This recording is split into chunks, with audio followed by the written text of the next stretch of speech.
राधा स्वामी दयाल की दया, राधा स्वामी सहाय, राधा स्वामी।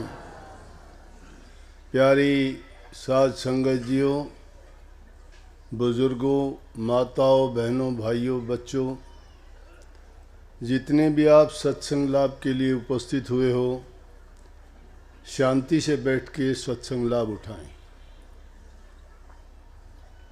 मुख्य बात होती है आदमी को सत्संग मिले, उसको दर्शन मिले, इन दोनों चीज़ों से मन को शांति मिलती है। तो अब जो हालात देखते हैं दुनिया के, लोग बड़े हताश, निराश और परेशान नज़र आते हैं। और जब वो परेशानी ज्यों ज्यों बढ़ती हैं, त्यों त्यों इंसान सहारा ढूंढता है। और वो सहारा गुरु की शरण के बिना दूसरा कोई इतना अच्छा सहारा नहीं जो उनको मन की शांति दे सके, उनके कष्टों का निवारण कर सके या उनकी परेशानियों को मिटा सके। अच्छी संगति करने से इंसान के दुर्गुण दूर भागते हैं और अच्छे गुण उसमें आते हैं। अच्छे गुण आने से इंसान को शांति मिलती है, परेशानी दूर चली जाती हैं, बड़ा सुख अनुभव करता है। जब सुख अनुभव करता है तो चेहरे पर ये उदासी और इतनी खामोशी नहीं होती, बल्कि जिनको खुशी मिलती है फूल की तरह से उनके चेहरे खिले हुए होते हैं। परंतु आज जिसको भी देखते हैं, चाहे संसारी पदार्थों की उसके पास कोई कमी नहीं है, लेकिन फिर भी चेहरे पे उदासी है, क्योंकि उनकी तृष्णा नहीं भरी है। प्रतिस्पर्धा इतनी है, एक दूसरे से बढ़ के चाहता है मैं ये कर लूँ, मैं वो कर लूँ। अगर संतों की शरण में गए होते, उनका उपदेश सुनते, तो आपको पता लगता कि हमारा ये जीवन उन चीज़ों के लिए नहीं, बल्कि हमें भक्ति करके, मालिक के नाम की कमाई करके अपने पाप कर्मों को धोना था और इस काल और माया के देश से जन्म मरण से छुटकारा पाने का अवसर मिला था। इंसान का चोला मिलना इतना सस्ता नहीं है, इतना आसान नहीं है, बड़ा मुश्किल मिलता है। लेकिन हमें मिला हुआ है, हम कदर नहीं जानते। अभी सबसे पहला दुआ बोला था कि सतगुरु के दरबार में ज्ञान ध्यान आनंद, सत्संग करिए राम सिंह कटे 84 फंद। वो निराशा मिटने की तीनों चीज़ें अरमान साहब ने बता दी। अरमान साहब हमारे दादा गुरु थे, जिन्होंने राधा स्वामी नाम का बीज हरियाणा में डाला। इक्का दुक्का सत्संगी होते थे आगरा से, हजूर महाराज के टाइम से या बाद के पहले स्वामी जी महाराज के भी कोई एक आध हो सकते होंगे। दयालबाग के काफ़ी सत्संगी थे, मिलते थे। लेकिन जो असल हरियाणा में राधा स्वामी नाम का प्रचार और प्रसार हमारे इस इलाके में हुआ, वो अरमान साहब की देन है। और ये वाणी उन्हीं की है, उनका दुआ है। कितनी अच्छी बात कही। गौर करके अगर देखेंगे तो सभी संताप मिट जाते हैं। उन्होंने कहा कि सतगुरु के दरबार में ज्ञान ध्यान और आनंद, ज्ञान और ध्यान करने वालों को आनंद मिलता है। ज्ञान कहते किस चीज़ को है? कोई डिग्री प्राप्त कर लेना, कोई शिक्षा का पद प्राप्त कर लेना, कोई ऊंचे ओहदे पे पहुंच जाना, या कोई दो चार बातों को याद कर लेना, कंठस्थ कर लेना, ज्ञानी नहीं कहलाता। संतों की भाषा और इसके संबंध में परिभाषा भी अलग है। वो तो ज्ञान, इस ज्ञान को क्या कहते हैं कि और ज्ञान सब ज्ञान डी ब्रह्म ज्ञान सोई ज्ञान। जिसको ब्रह्म ज्ञान मिल जाता है, जो सार तत्व को समझ जाता है, जो रूहानियत के रास्ते पे चलता है और रूहानी विद्या में जो उसको नुक्ते मिलते हैं जिससे ये अपनी रूह की बेहतरी कर लेता है और इसको इस माया देश से और इस संसारी पदार्थों से छुटकारा दिला देता है, वो ज्ञान है, वो ब्रह्म ज्ञान है, अंतर का ज्ञान है, रूहानियत उसी को कहते हैं। ये हम ज्ञानी किसी ज्ञान मार्ग है, 4 मार्ग हैं भक्ति के। कर्म कांड भी है, कर्म कांड है, ज्ञान कांड है, भक्ति कांड है और उपासना कांड है। इनको अलग अलग भाषाओं में अलग अलग परिभाषित जरूर कर दिया। मुसलमान भी उसको शरीयत, तरीकत, मार्फत और हकीकत के नाम से बोलते हैं। 4 प्रकार की भक्ति है। ज्ञान का रास्ता अलग से है, ज्ञान के माध्यम से भी, ज्ञान के रास्ते से भी प्राप्त करने की कोशिश करते हैं, जानना चाहते हैं, लेकिन उस मार्ग में जाने के बाद में आदमी में तर्क वितर्क करने की ज़्यादा उनकी उस तरफ ध्यान बढ़ जाता है। वो सिर्फ ज्ञान के रास्ते से जानना चाहते हैं, लेकिन ध्यान मार्ग में आध्यात्मिकता की ओर अपने अंदर में प्रवेश करके हर चीज़ को अंदर में टटोलने की कोशिश करते हैं। क्योंकि संतों ने फरमाया है कि पिंडे सो ब्रह्मंडे खोजे सो पावे तत्वा तो में तेरा जीव सतगुरु है लखावे, कि जो चीज़ें हमें इसे ब्रह्मांड में दिखाई देती हैं वो हमारे पिंड शरीर में हैं। कहने का मतलब उस मालिक ने इस ब्रह्मांड का जो नक्शा बनाया है, जो हम बारी आंखों से देखते हैं, वो सारे के सारे हमारे इस देह में है कि सारी चीज़ें इसमें हैं। क्योंकि पूरी रचना के मसाले में 5 तत्व और 3 गुण से काम लिया गया है, लेकिन इंसान में 5 तत्व और 3 गुण मुकम्मल हैं। जिन चीज़ों को भी खोजना चाहते हो, जिन चीज़ों को बाहर देखना चाहते हो, बाहर की आंखों से देखो। सूक्ष्म रूप में अगर उनको खोजना चाहते हो ना, तो अंदर में खोजो। आप कहोगे कैसे इतबार करें, ये हो ही नहीं सकता। साइंस ने भी सिद्ध करके दिखा दिया। जिस साइंस को अब इतना ऊंचा मानते हो, जबकि संत मत में साइंस का दर्जा इतना नहीं है, वो भी है, ज्ञान है, बहुत कुछ है, लेकिन उसने भी ये करके दिखा दिया। एक छोटी सी चिप देखो कितनी होती है, पूरी दुनिया का ज्ञान लिए बैठी है। और एक छोटा सा क्या बोलते हैं पता नहीं, उसको किसी चीज़ में डाल के पता नहीं कितने कितने उसमें क्या क्या भर रखा है, देखे जाओ, रात दिन अगर देखोगे तो भी ख़त्म नहीं होते। वो छोटी सी चीज़ में सारी चीज़ कैसे समा दी। इसी प्रकार से ये इंसान के दिमाग ने ये करके दिखा दिया, तो वो तो मालिक है। वो तो पता नहीं राई में पर्वत, पर्वत से राई बना दे, बूंद से सागर, सागर से बूंद बना दे, मिट्टी से लाल बना दे, पत्थर से हीरा बना दे, देर नहीं करता। तो इंसान ने ये कर दिया, तो उसकी खोज अगर करोगे तो निश्चित रूप से हमारे अंदर में वो सब कुछ है। और संतों ने वही ज्ञान दिया है, उसका नाम ध्यान दिया। ध्यान, ध्यान, ध्यान जब करोगे अंदर में एकाग्र चित्त होके उसको खोजना चाहोगे तो खोजोगे। ज्ञान गुरु के द्वारा दिया जाता है। वो ज्ञान क्या है? भक्ति करने का रास्ता और तरीका, उसको ज्ञान कहते हैं।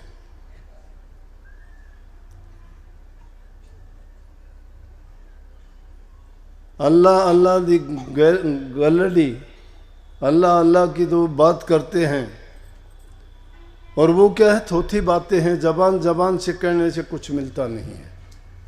करनी इंसान जब तक नहीं करता तब तक उसको चैन नहीं है।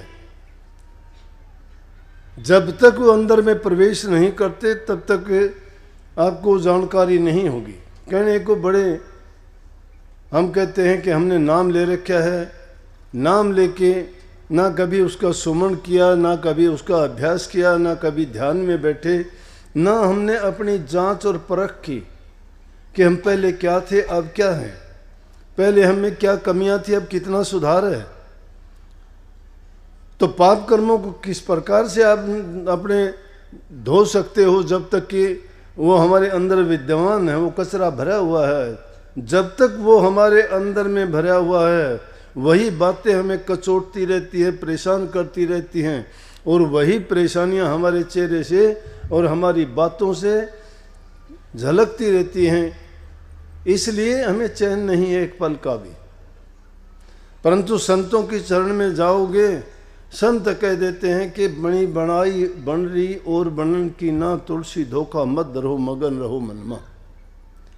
उस मालिक पे इतबार करो, विश्वास करो, उसने जिसने पैदा किया है वो सबकी संभाल करता है।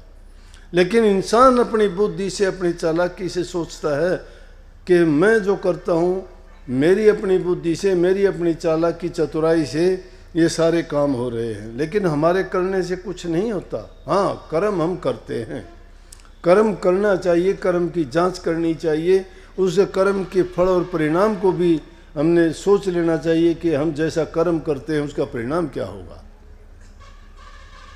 भक्ति का नंबर उस बहुत बाद में आता है। पहले इंसान को पाक साफ और पवित्र बनने का प्रयत्न करना चाहिए, और उसकी शुरुआत ऐसे नहीं होती। इंसान की संगति अच्छी होनी चाहिए, उसका खान पान बेहतर होना चाहिए, और उसके विचार पवित्र होने चाहिए। घरों में सुख शांति और प्रेम होना चाहिए। उसकी नेक कमाई होनी चाहिए, उसकी नीयत बदनीयत नहीं, अच्छी नीयत होनी चाहिए। जबान का मीठा होना चाहिए, किसी के प्रति बुरी भावना नहीं होनी चाहिए। ये रास्ता भक्ति का है। ये गुण जब इंसान के अंदर विद्यमान हो जाते हैं तो समझो कि भक्ति में आगे बढ़ते हुए उसको देर नहीं लगती। इसीलिए तो संतों, और कोई कह देता है कुछ भी बात, उसको कोई कुछ नहीं कहता, दुनिया की रीत है ये। लेकिन कोई अगर महापुरुष कह देता है तो उसको कहते हैं कि आपको ये बात शोभा नहीं थी। इसलिए कह देते हैं कि संतों से हमें ये आशा है, गुरुओं से हमें ये आशा है कि वो नेक काम करते हैं, और होना भी चाहिए। ये अगर गुरु में, न्यायाधीश में, ज्योतिषी में अगर इनमें पक्षपात करने का दुर्गुण है तो समझो ना वो गुरु है, ना वो वैद्य है, और ना ही वो न्यायाधीश, और ना ही वो राजा है। इन चारों को न्याय और सत्य के मार्ग पर चलना चाहिए, तभी वो अपने काम से दूसरे लोगों को संतुष्ट कर सकते हैं। अगर संत पक्षपात करता है, ज्योतिषी पक्षपात नहीं करते, बताऊंगा, वैद्य नहीं करता।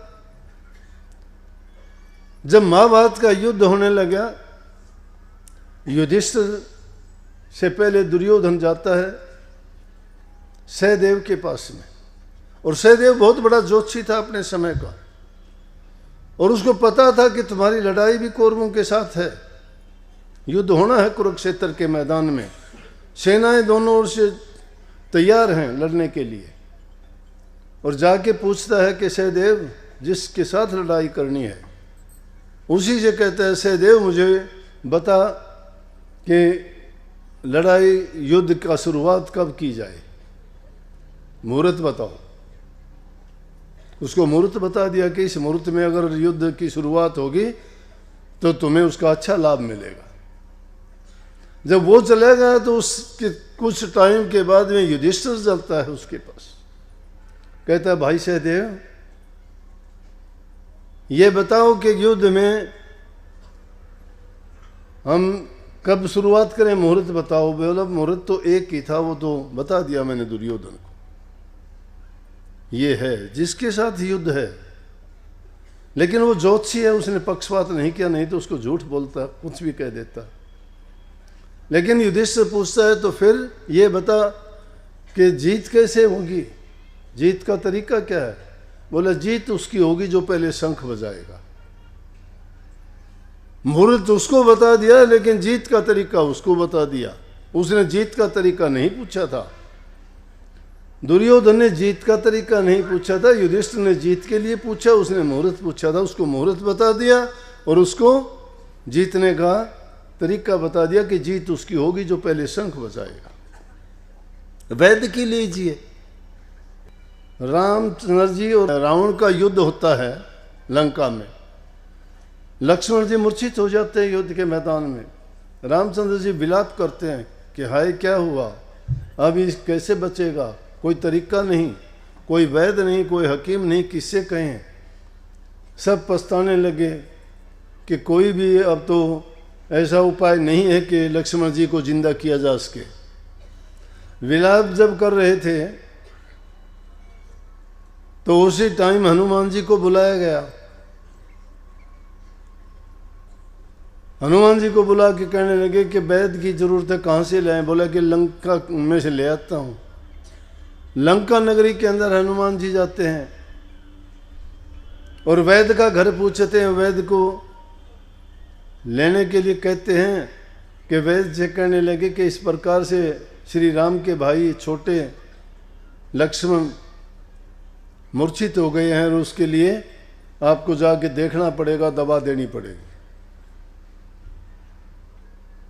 बोले चल पड़ूंगा। लेकिन हनुमान जी बड़े बुद्धिमान थे, तो कहते हैं कि उनको पता था कि अगर ऐसा हुआ तो रावण जो है उसको सजा देगा और वो तो बहुत गलत होगा।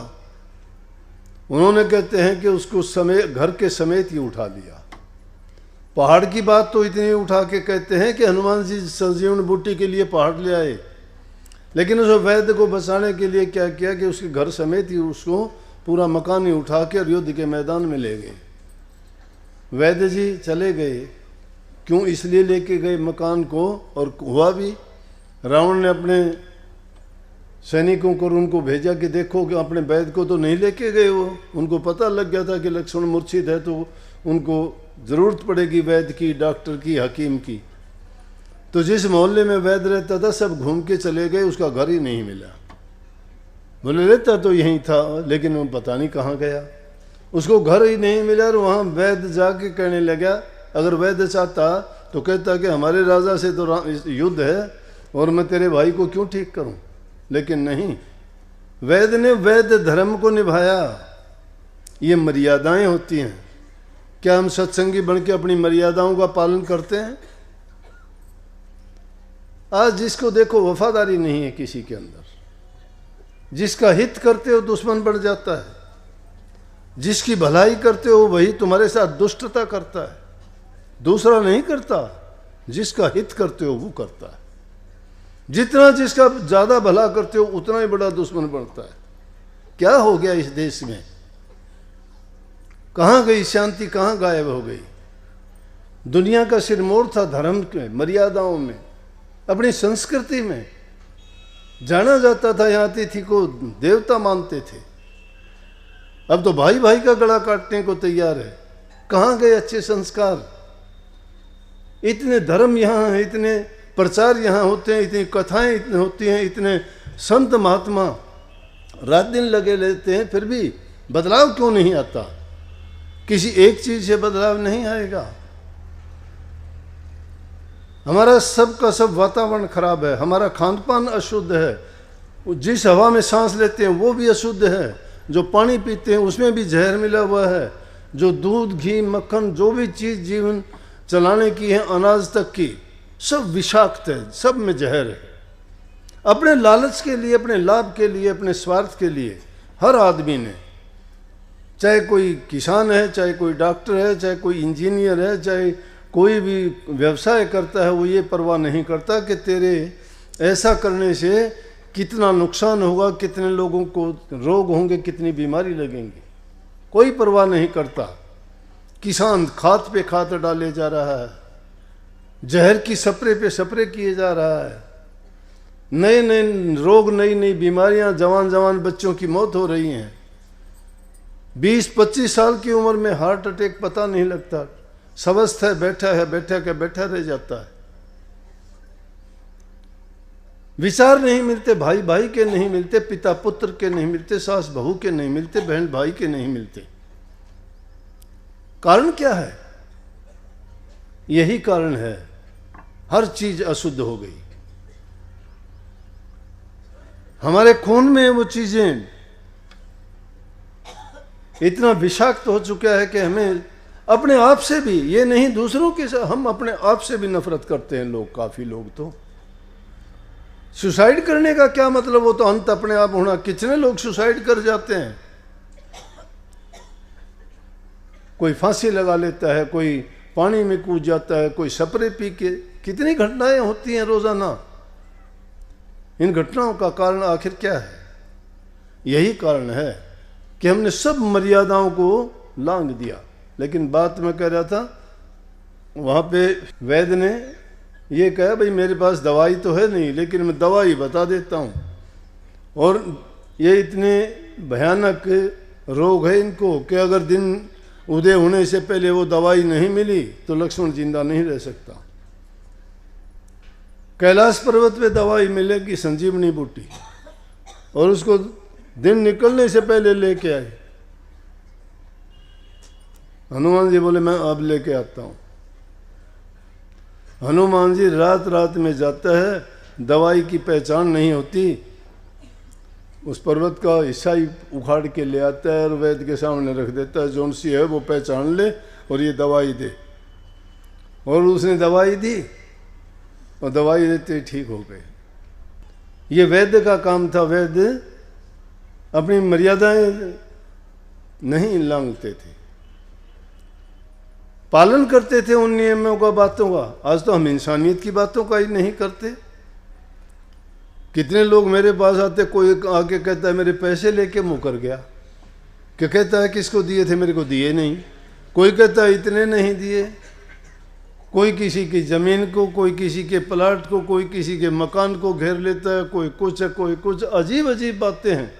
अरे ये नहीं सोचते जो चीज़ें आज जिस पर मेर जमा रखी है, इस पर पहले किसी और की मेर थी और हमारी भी नहीं रहेंगी। जब जाओगे दुनिया से लंगोटी भी तोड़ लेंगे तुम्हारी, सब टिटोड़ लेंगे, कुछ नहीं, एक 1.25 गज का चीथड़ा ऊपर डालेंगे, तुम्हारा घर शमशान घाट में होगा। एक मुट्ठी राख बनेगी, वो भी पता नहीं कहाँ उड़ती फिरेगी। किन चीज़ों के लिए हम ऐसा करते हैं, कितने दिनों के लिए ऐसा करते हैं? जीते जी हमें वो काम करना चाहिए जिससे हम प्रभु के श्री चरणों में जाके समा जाएं और रोज रोज के जन्म मरण और झंझटों से छुटकारा पा जाएं।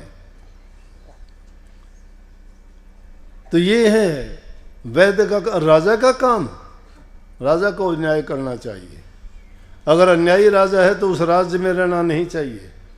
लेकिन जो राजा न्यायकारी होगा, प्रजा का पालक होगा, वो समझो कि उसी को राम राज्य कहते हैं। इसको राम राज्य नहीं कहते कि एक को छाती से लगा ले, दूसरे को सजा दे दे, एक को फांसी पे चढ़ा दे और एक को खुला छोड़ दिया जाए। नहीं, अगर अन्याय करने वाला कोई है, चाहे मेरा है चाहे वो किसी और का है, न्याय बराबर होना चाहिए।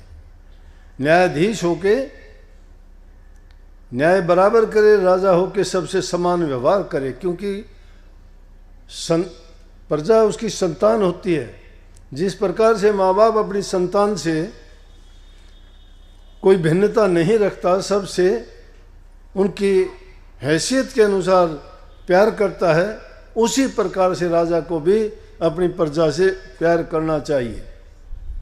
इसलिए अपनी जगह पे रहते हुए हम सत्संगी का नाम धराते हैं। क्या हमारे में अंदर सत्संगी के गुण आए? जब ये छोटी छोटी बातें हमने निंदा करनी नहीं त्यागी, घरों में हमारा प्रेम नहीं है, हमारा प्रेम नहीं है, हम किसी की बात सुनने के लिए तैयार नहीं हैं। अहंकार और अभिमान इतना है कि हम अपनी बात को पूरा करवाना चाहते हैं, दूसरा चाहे उसमें कितना भी कष्ट हो। झूठी बात को हम अपने सच्चा साबित करने चाहते हैं, सच्चे को झूठा बनाना चाहते हैं। लेकिन सांस को आँच नहीं होती तो कहते तो हैं, लेकिन आज तो ज़माना ऐसा आ गया कि सांस तो दब के रह गई, झूठ ही सच हो जाती है। लेकिन हमारे लिए ये बात नहीं है। जिस रास्ते पे चले हो उस रास्ते का ये गुण है कि उसमें पूरे विश्वास के साथ, पूरे श्रद्धा और यकीन के साथ तुम अगर उस नाम का सुमन करते हो, चिंतन करते हो, भजन करते हो, तुम्हारी मनोवृत्ति बदल जाएगी। तुम्हारे जो अंदर में बुरे ख्याल विचार हैं वो अच्छाई में बदलने चाहिए, लेकिन वो एक दिन में नहीं होगा। उसके लिए मैंने बताया वो ज़रूरी चीज़ें हैं, वो ज़रूर होंगी। इंसान को उसका संग बिगाड़ देता है, एक बुरा आदमी हजारों आदमियों को बुरे रास्ते पे चला देगा, एक नेक इंसान इतने आदमियों को शायद अच्छे रास्ते पे नहीं चला पाएगा।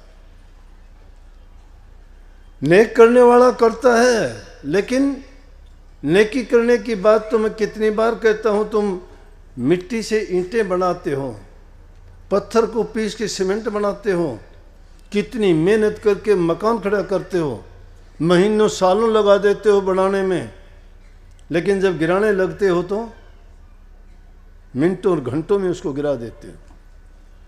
कितनी मेहनत की गई थी, कितनी उस पर आपने अपना धन लगाया था, कितना उसके लिए कष्ट आपने उठाए थे। बनाने में तो इतना टाइम लगा, लेकिन गिराने में क्या टाइम लगा। ये दुर्गुण हैं। अच्छे गुणों को आदमी को कमाने के लिए पूरी जिंदगी लग जाती है, और फिर भी शायद वो नहीं, उनसे कभी ना कभी कोई ना कोई गलती कमी खामी रह जाती है। परंतु बुराई तो एक सेकंड में आ जाती है इंसान में। वो तो उसकी तरह से जैसे बनी बनाई चीज को गिराने में देर नहीं करते, उसी प्रकार से बुराई का गुण है। तो अपने ऊपर हमें अपनी जांच परख करनी चाहिए सत्संगियों को, कि मैं पहले कितना क्या करता था, अब मैं क्या करता हूँ। उसका भी अभिमान नहीं उसको याद। काफ़ी लोग मेरे पास आके जब बात चलती है कहते हैं जी बड़ा खुश होता है कि आपके संपर्क में आया, मैंने शराब छोड़ दी। अच्छा, बहुत अच्छी बात है, क्या हुआ? बोला ना जी 3 साल हो गए मुझे, मैंने 2 मार्च को छोड़ दी थी आपके जन्मदिन वाले दिन। मां नहीं छोड़ी तूने? बोला ना जी छोड़ दी, किसी से पता कर लो। मां अभी जिंदा है तेरे में, तुझे याद है कि तूने 2 मार्च को छोड़ दी थी? जिसको छोड़ दिया उसको याद क्या करना, भूल जाओ। जिसको पीठ दे दी उसको याद नहीं करना। याद करते हो तो अभी उसी में घूम ही रहे हो। वो जिंदा है, वो याद है तुम्हारे दिल में। बुराई को इस तरह से त्याग दो, उसको भूले से भी कभी याद ही ना करो कि उससे कोई संबंध था। जिसको छोड़ दिया पीछे, उसकी तरफ मुड़ के जाओगे तो नहीं, बीता हुआ समय हाथ नहीं आता। इसीलिए उसको भूत कहते हैं। और आगे आने वाले के लिए कोई निश्चितता नहीं है कि तुम उसको हासिल कर पाओ, लेकिन मन में पूरा यकीन और आस्था के साथ जब चलते हो तो अपनी मंजिल को जरूर पाओगे। ध्यान करना बड़ा आवश्यक है, लेकिन किस ध्यान की बात करता हूं मैं? पहले तो यही ध्यान कर लिया करो। पहले तो इन्हीं चीजों का ध्यान कर लो, बाहर का ध्यान करो। लेकिन ये झूठा है। लेकिन जब तक इनको नहीं जानोगे तब तक अंदर में कैसे जाओगे? अंदर में जाने के लिए जरूरी है कि पहले इन चीजों का ध्यान करो कि ये बुराइयां हैं, इन बुराइयों को त्यागना चाहिए हमें। कोई शराब पी के बर्बाद करता, नशे देखते नहीं? हमारे समाज में कितनी विकृतियां आ गई, देखा करो जाके। कई बार मैं देखता हूँ कहीं खेत में इधर उधर जाते हैं, कोने कचौने में जगह जगह इंजेक्शन मिलते हैं। पूछता हूँ भाई इतने इंजेक्शन किसने कहाँ फेंक दिए? बोला जी आजकल बच्चे क्या करते हैं, नशे के लिए इंजेक्शन लगाते हैं। मैं कैसे लगाते हैं? बोले पता नहीं क्या क्या कौन से इंजेक्शन एक दूसरे में मिला के, कोई दवाई मिला के। छोटे छोटे बच्चे भी। अब उनके पास पैसे कहाँ से आते हैं? पैसा नहीं है, उनको आदत हो गई है वो नशा करने की। उस नशे के लिए उनको आदत हो गई है तो क्या करेंगे? चोरी करेंगे। वैसे तो पैसे नहीं मिलते, चोरी करके नशा करेंगे। नशा करके वही जीवन भी बर्बाद उनका, गंदी आदतें उन्होंने लगा ली, और समाज में ये बीमारी बढ़ती चली गई।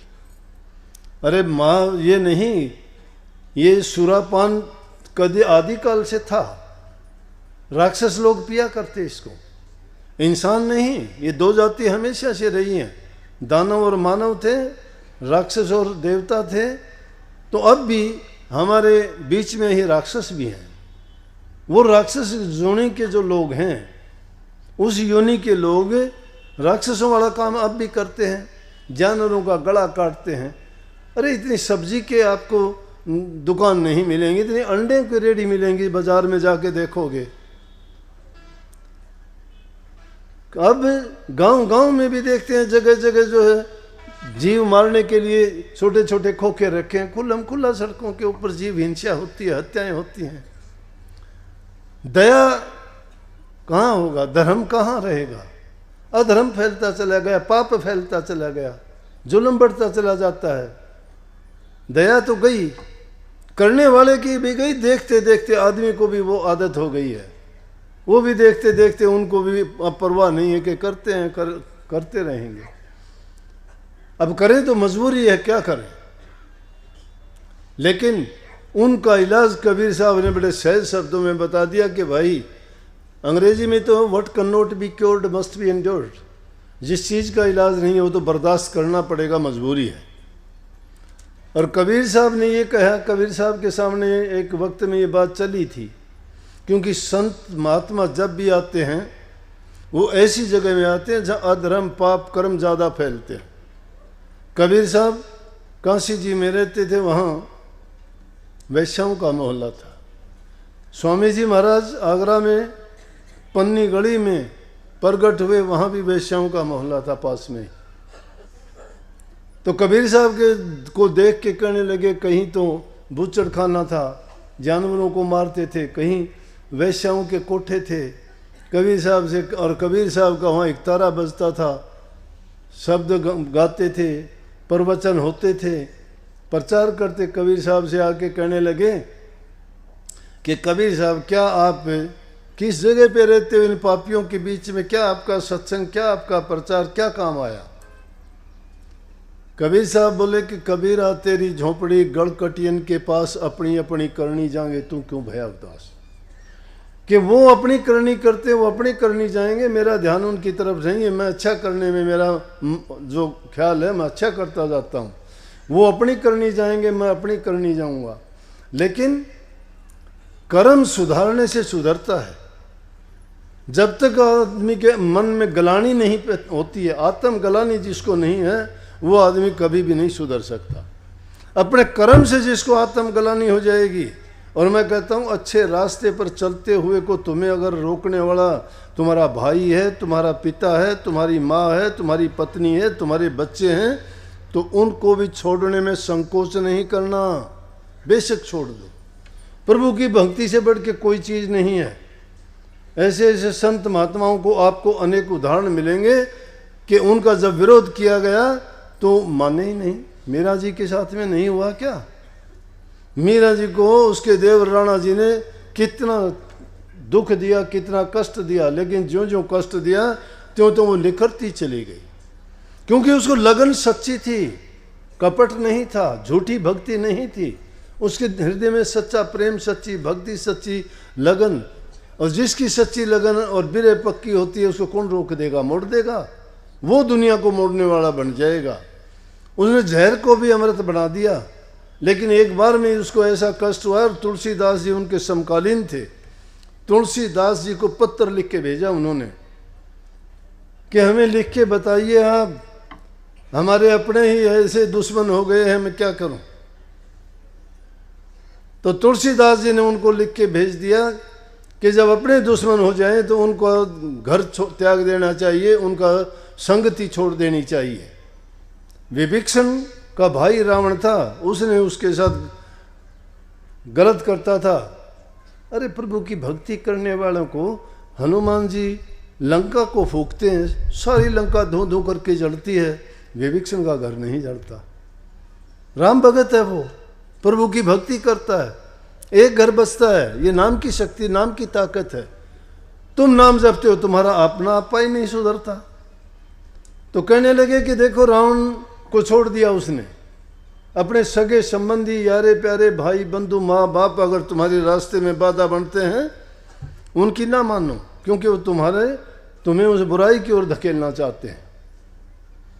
एक और महात्मा थे, बड़े अच्छे थे, लेकिन किसी बुरी संगति के कारण भीलों के साथ रहने लगे। भीलों ने उसको मारना, कूटना, लूटना सिखा दिया। एक दिन संत मिल गए उनको, उन्हीं को लूटने के लिए चला गया। उन्हीं को लूटने के लिए गया तो संत कहने लगे, भाई तुझे क्या फायदा, मार देता था वो। रोजाना जो हत्या करता है उसको क्या फर्क पड़ता है, उसके लिए कुछ मायने नहीं रखता। जैसे सब्जी काट लेते हो वैसे ही काट देते हैं जीवों को। कोई अब उनके दिल में दया नहीं, रहम नहीं। अगर उनको रहम हो और वो उनकी तरफ गौर कर लें तो उनका मन बदल जाएगा, उनका भाव बदल जाएगा। परंतु जो आदमी इन चीजों में फंस जाता है वो ख्याल नहीं करता। इसी प्रकार से उन्होंने कहा प्रहलाद भगत का पिता, ध्रुव का पिता देखो, उन्होंने उनको छोड़ दिया क्योंकि वो उनके भक्ति के रास्ते में बाधा थे। जो प्रभु की भक्ति से किसी के रास्ते में बाधा बनता है तो उनको त्याग देने में भलाई। उन्होंने ये नहीं कहा उनको मार दो, वो तो अलग बात है। तो कबीर साहब ने भी ये कहा कि भाई वो अपनी अपनी करनी जाएंगे। फिर ये कहा कि अगर बुरा करने वाला मिलता है तो उसको रोकने का प्रयास करो, बहुत बड़ा पुण्य मिलेगा आपको। आपका संगी है, साथी है, भाई बंधु है, उसको अच्छा गुण दो, अच्छी बात सिखाओ, तुम्हें उस बात का भी पुण्य मिलेगा। सिर्फ कोरी भक्ति इंसान को काम नहीं देती।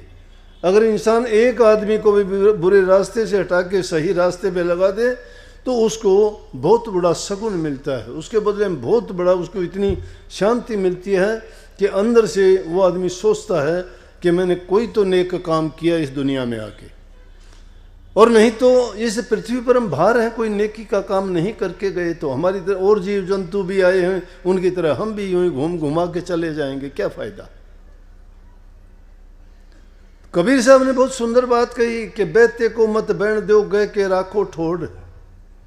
एक आदमी भया जा रहा है, उसको बहने मत दो, उसको गिरने मत दो, बुराइयों में जो जा रहा है उसको रोकने का प्रयास करो, प्यार करो उससे, उसको रोकने का प्रयास करो। लेकिन जो बहता रुका नहीं तो दो धक्के दे दो, और अगर वो रुकता नहीं है तो अच्छी तरह से धक्का दे दो ताकि वो पाप खत्म हो जाए, और को तो नहीं बर्बाद करेगा।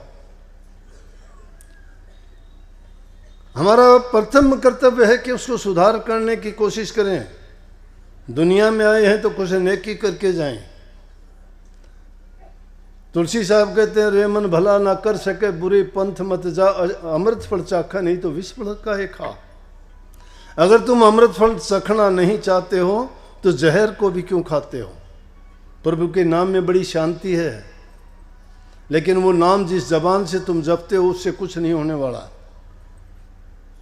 वो नाम जब तक तुम्हारे अंतर में तुम्हें शांति नहीं देगा, मन की वृत्तियों को एकाग्र नहीं करोगे, मन में बैठा हुआ कचरा बाहर नहीं निकालोगे, जो सदियों से तुम्हारे अंदर बैठी हुई चीज़ है, हमारे रोम रोम में समाई हुई चीज़ों बाहर करो पहले।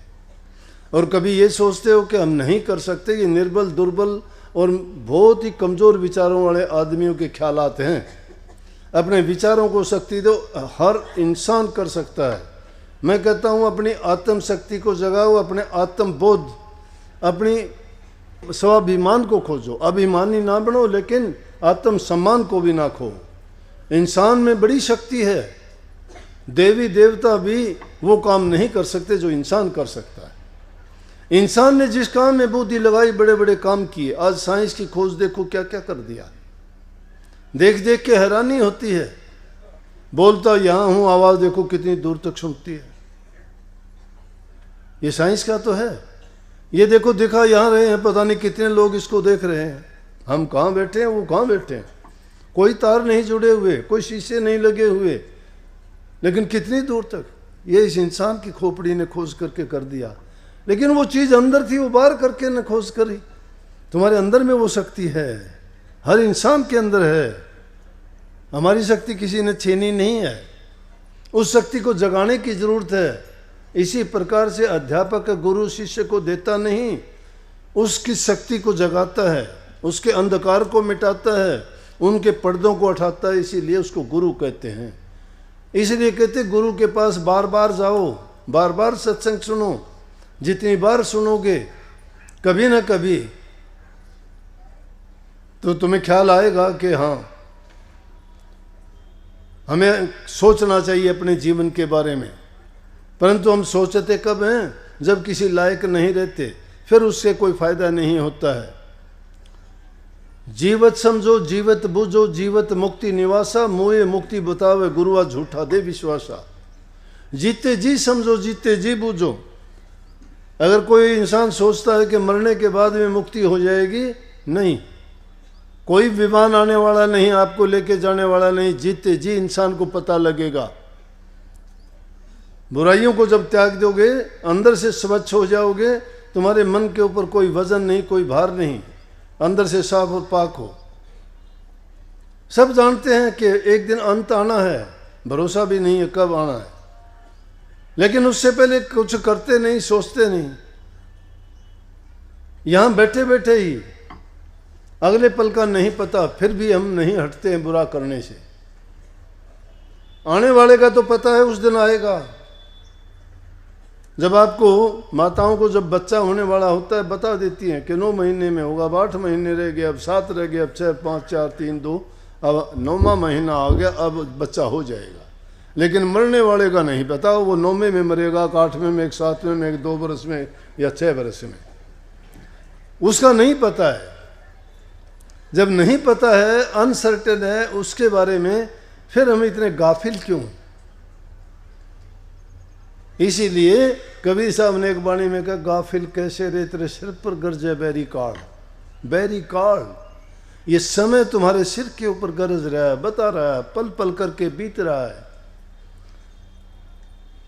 ये कह तो रहा है कि गाफिल हो आप लोग, गफलत में हो, भूले हुए हो, इन दुनिया के पदार्थों को देख के फूले हुए हो। मेरा बेटा, मेरा धन, मेरा पद, मेरी जाति, मैं ताकतवर, वो कमजोर, कोई चीज नहीं है ये कुछ नहीं देंगी। चंद रोज में जवानी ढल जाएगी, शारीरिक बल भी खत्म हो जाएगा, कोई भी कमी आने से धन दौलत चली जाएंगी। अरस से फरस पर गिरते देर नहीं लगती।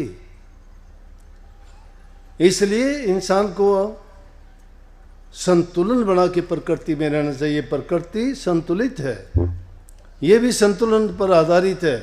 कहीं भी थोड़ा बहुत ऊंचा नीचा हो जाता है, बिगाड़ हो जाता है।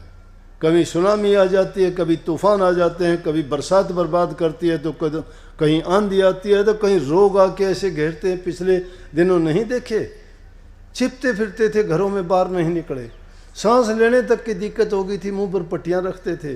धन दौलत की परवाह नहीं थी, काम छोड़ दिए, क्या पता कब मर जाएं, कुछ नहीं करना, कितना डर था।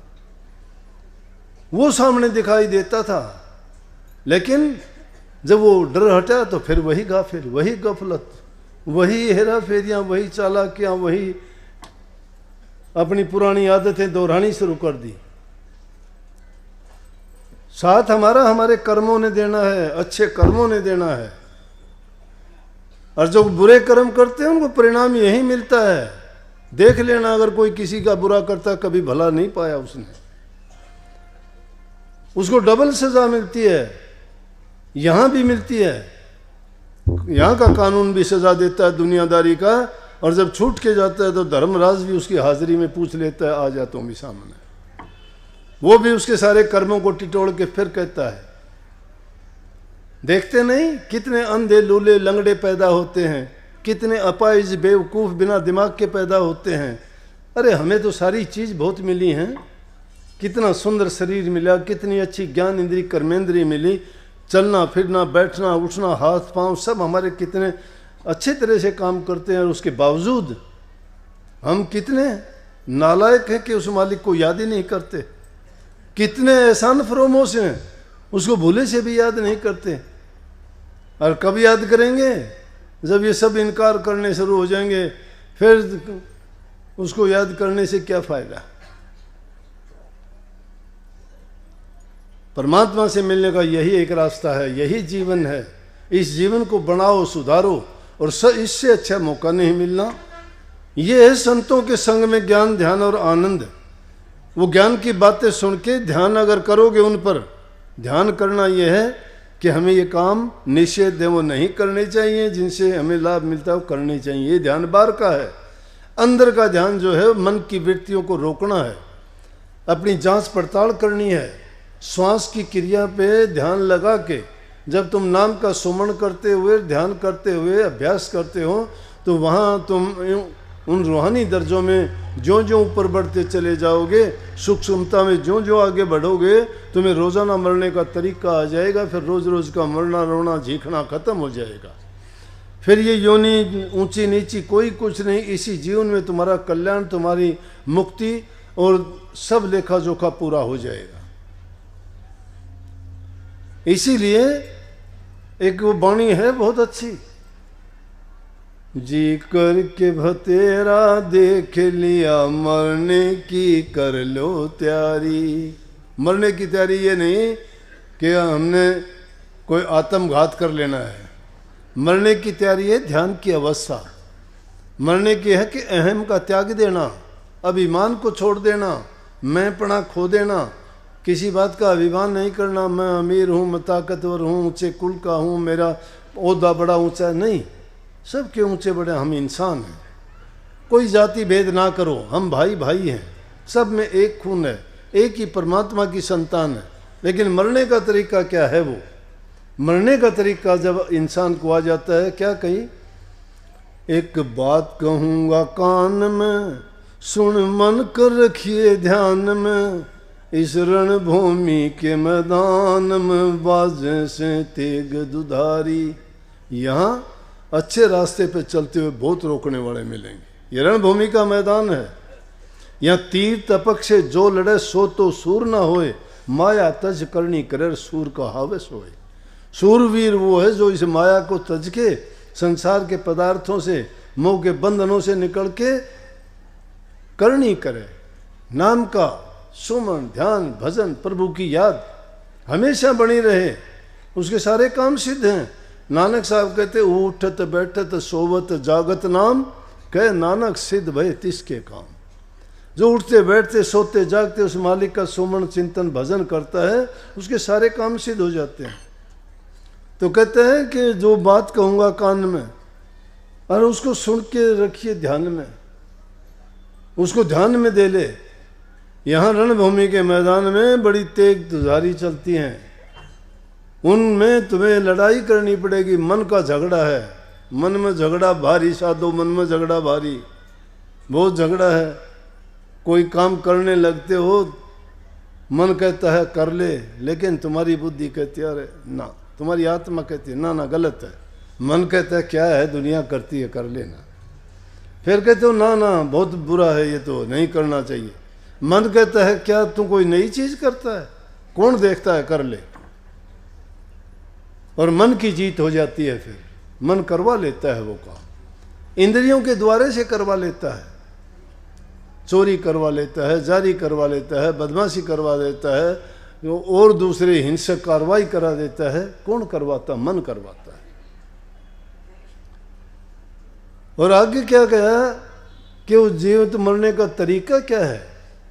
मरने का तरीका आ जाएगा, फिर दुश्मन पीठ दिखा जाएगा, फिर मस्त महीना आ जाएगा, तेरी कट जाएगी बीमारी। बीमारी कब कटेगी? वो मस्त महीना जब आएगा, जब इन सारी बलाओं से पीछा छूट जाएगा। मरने का तरीका क्या होगा कि तुम ध्यान करते करते उस अवस्था में पहुंच जाओ, ना तुम्हें जिंदगी की, ना तुम्हारे मन की तमन्नाएं, ना तुम्हें ये पता, ये होश ही ना रहे कि क्या मेरा है, क्या तेरा है, क्या खोया है, क्या पाया है। अपने आप में जब सिमट जाओगे, जिस प्रकार से कछुआ अपने पैरों को, गर्दन को समेट के और यूं ऐसा हो जाता है जैसे पत्थर है, इसी प्रकार से मन की वृत्तियों का बिखराव है। शक्ति तो बहुत है इंसान में, लेकिन इंद्रियों के द्वारे से, कर्मेंद्रियों के द्वारे से यह विनाश करता रहता है। जिसने उनको रोक लिया, उन वृत्तियों को एकाग्र कर लिया, उसके अंदर सारी शक्तियां आ जाएंगी। अब तुम जाते हो महात्माओं के पास कि मुझे आशीर्वाद दे दो, मेरे सिर पे हाथ रख दो। सिर पे हाथ रखवाना क्यों चाहते हो भाई? महात्माओं के पास शक्ति है। किस चीज़ की है? कि उन्होंने सब शक्तियों को हासिल करने के लिए उनको अपने कंट्रोल में किया है। और जिस चीज़ से तुम कंट्रोल कर लोगे, बांध बनाया पहाड़ों में, पानी रोक लिया, कंट्रोल कर लिया। पानी तो बहा जाता था, कहीं बर्बादी करता था, कहीं वैसे ही बिखर जाता, कोई फ़ायदा नहीं था। लेकिन बांध बना दिया, पानी रोक लिया, उसको नदियों में छोड़ा, सिंचाई के काम लिया, पीने के काम लिया, जब चाहा उसको बंद कर दिया, जब चाहा उसको किया। इसी प्रकार से मन की वृत्तियों को हम रोक लेंगे, जिस वृत्ति से रोक के जो काम करना चाहेंगे वैसा ही काम हो जाएगा।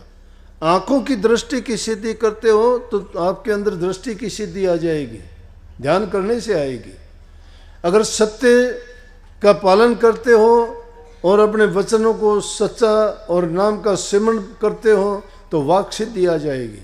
अगर मन की वृत्ति तुम्हारी सही है और आपने अच्छे विचार करते हो, मन में कोई बुरे संकल्प नहीं उठाते, तो तुम्हारे अंदर संकल्प सिद्धि आ जाएगी। जो भी संकल्प करोगे पूरा होगा। जिस पर प्यार दृष्टि डाल दोगे, दया की, प्रेम की, आशीर्वाद की, वो धन्य हो जाएगा। जिसको अपने हाथ से आशीर्वाद दे दोगे उसके कर्मों को काट दोगे। इसीलिए संत महात्माओं के पास वो कमाई हुई दौलत नाम की दौलत होती है। वो आप भी कर सकते हो, आपको भी वो रास्ता मिला हुआ है। आप तो डोंडी तो पीटते हो, नाम ले लिया, गुरु के पास जाओ, सत्संग में जाओ, नाम की कमाई तो नहीं करते। अगर नाम की कमाई करते तो आपको कुछ मांगने की जरूरत ही नहीं होती। और जो जीवित मृत हो जाता है वो हंसता हुआ जाता है दुनिया से, और जो जीवित मृतक नहीं हो रोता हुआ जाता है, उसकी शिकायत खत्म नहीं। जो जीवित मृतक होवेगा वो हंसेगा नहीं रोवेगा। जो जीते जी मर जाना यही है। उस पर मरे हुए आदमी पर मिट्टी डाल दो, अग्नि डाल दो, पानी डाल दो, उसको होश ही नहीं है। ये है। इसलिए जिंदे जी इंसान को कोई गाली दे दे, कोई बुरा कह दे, कोई कुछ कह दे, कोई कुछ कह दे, जो सबको बर्दाश्त कर मरे हुआ है वो, उसको कोई फर्क नहीं पड़ता। और इन बातों के लिए बड़ा टाइम लगता है। कितने कितने जो इंसान जीवन में उतरता जाता है, रोज़ रोज़ ये वक्त इंसान को सिखाता है। और जो जिस रास्ते पे चलना शुरू कर देता है उसको धीरे धीरे करके उसके सारे तौर तरीके और उसके गुण धीरे धीरे करके आते हैं, एक दिन में नहीं आते। धीरे धीरे रे मना धीरे सब कुछ होए, माली सींचे सो घड़ा ऋतु आए फल होए। जल्दबाजी में तो कुछ होता नहीं, टाइम पे सारी चीज़ें होती हैं। टाइम के अनुसार हमें कदम मिला के चलना चाहिए। जो टाइम से चूक जाता है उसको पछताना ही पछताना पड़ता है। इसलिए वक्त किसी का इंतज़ार नहीं करता, वक्त का हमें कदर करनी चाहिए। ये कभी ना सोचो कि कभी अच्छा मुहूर्त आएगा, अच्छा टाइम आएगा तो ये काम करेंगे। कई लोग बहाने बनाने के लिए कहते हैं ना जी मैं उस दिन से ये करूँगा, उस दिन से ये नहीं। उस दिन का क्या भरोसा है? अभी तुम्हारे हाथ में है, अभी शुरू कर दो। जिस चीज़ को करना चाहते हो अभी शुरू करो, कभी लेट ना हो जाए। और भक्ति तो ऐसी चीज़ है कि इंसान को इसमें कुछ भी नहीं देना पड़ता। इंसान डरता कि कब है। तुम 2 पैसे की भी चीज़ लाते हो, पहले मोल करते हो, इसका क्या लेगा, ये कितने की होगी ना, ये ज़्यादा की है। अरे नाम में तो ये भी नहीं है, मोल भी को नहीं करना, इसमें कोई कम ज़्यादा भी नहीं करवाना, फ्री मिलता है, कोई ले लो। बहुत महंगे मोल का है, बहुत महंगे मोल का नाम फ्री में जब मिलता है तो इसलिए कदर नहीं ना फ्री का है। लेकिन उसके गुण को जब पहचान जाओगे, उसकी कमाई करने से उसकी ताकत बन जाएगी। मिट्टी पड़ी है ये, कुम्हार उठा के ले जाएगा, पानी मिला के इसमें गूंथ के सुंदर तस्वीर निकाल देगा, उसकी कीमत बन जाएगी। जो मूल्य मांगेगा वो मिलेगा। इसी प्रकार से वो कमाई यूं करनी पड़ती है। हमारे अंदर वो शक्ति है कुछ भी करने की, वो हुनर है, मालिक ने सबको दिया है, परंतु उसको कैश करवाना नहीं आता। इसलिए गुरु का ज्ञान क्या है कि गुरु हमें सिखाता है कि हमें किस तरीके से अपने जीवन में भक्ति अपना के दुनियादारी के काम करते रहने चाहिए। अच्छा करने की आदत डालें और इंसान का चरित्र ऊंचा होना चाहिए। जिस इंसान का गिरा हुआ चरित्र है ना, उसको चाहे कोई भी कितना प्रयास कर लो नहीं सुधर सकता। इंसान का प्रथम चीज है चरित्रवान इंसान कहीं भी जाए, जिस काम में लगेगा उसकी फतेह होगी। अच्छे गुणों को चरित्रवान कहते हैं। बुराइयों को जो छोड़ देता है वो अच्छे गुणों को अपना लेता है। और यही है कि घरों में पहली चीज़ है सुख शांति और प्रेम का वातावरण होना चाहिए। जिस घर में ऐसा वातावरण नहीं है वहाँ भक्ति तो दूर की बात है, वो तो घर भी चलना मुश्किल हो जाता है। उस घर में लड़ाई झगड़े हो जाएंगे, उसमें एक दूसरे पर विश्वास उठ जाएगा, छोटे बड़े की वहाँ कदर नहीं रहेगी, जबान से वो कोई किसी को कुछ भी बोलेगा, कुछ भी कहेगा। उस घर से लक्ष्मी चली जाएगी, शांति चली जाएगी, और वहाँ तो भूत बासा हो जाएगा, रात दिन झगड़े रहेंगे, कोई चीज़ में उसको ना तो बरकत होगी ना शांति रहेगी। वहाँ कुमति बढ़ जाएगी, जहाँ कुमति वहाँ दुख विधाना, वहाँ दुख ही दुख होंगे। और जहाँ सुमति है, जहाँ प्यार है, मिल के रहते हो, माँ बाप की सेवा करते हो, उनकी बातों अनुभवों से उनके बताए हुए उपदेशों को मानते हो, उस घर में मैं कहता हूँ देवताओं का वास होता है। उस घर में कभी कमी नहीं आएगी। सास ससुर को, माँ बाप को, बूढ़े बुजुर्ग को उनकी बात सुनो, प्यार का बर्ताव करो, समय पर उनकी संभाल करो, क्योंकि उनसे हमने सब कुछ पाया है। और अब हमारा फर्ज बनता है कि बदले में उनको हम शांति दें, मीठा बोलें, अच्छा व्यवहार करें। ऐसा करेंगे तो वो खुश होकर अपने दिल से जो दुआ देंगे वो दुआ फलीभूत होगी, हमें शांति मिलेगी, वो हमारे लिए कवच का काम करेगी। कितने भी अगर हमारे ऊपर कोई आफत या कोई बुराई का पहाड़ टूटेगा तो उनका आशीर्वाद उसको दूर से ही हमें बचा लेगा। बहुत बहुत सबको आशीर्वाद।